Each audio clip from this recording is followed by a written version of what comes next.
Okay, we're going to continue again with the waters projection, but region of interest for paranasal sinus. So there's two different, later on I'll show you what's the difference compared to the waters for the facial bone.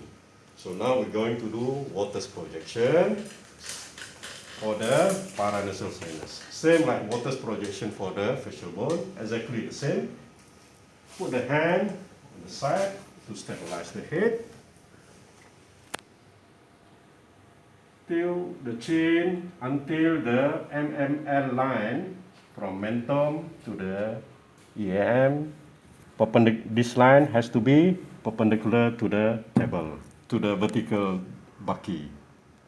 So stand from the, always positioning, stand from the behind to ensure the median sagittal of the head superimposed with the midline of the vertical grid.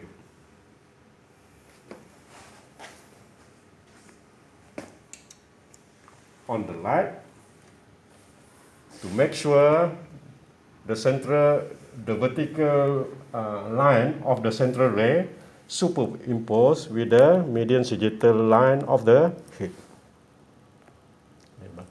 Dari belakang.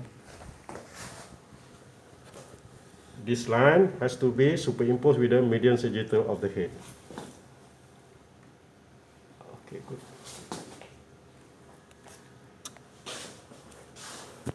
So remember, this is waters projection for paranasal sinus. So the central ray has to exit through the acanthion, which is right below the nose. Exit here, acanthion. Okay, as I said, there's two different compared to the facial bone. The first is the collimation. Now we only want to collimate for paranasal sinuses, which is much smaller compared to the facial bone.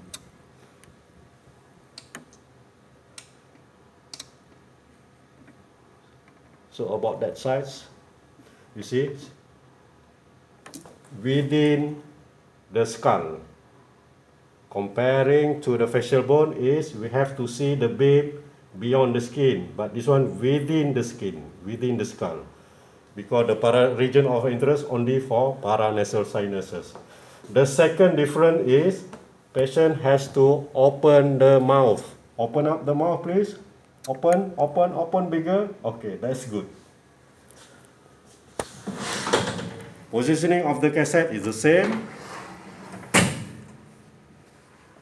And finally, before we shoot, ensure protection is given to the patient.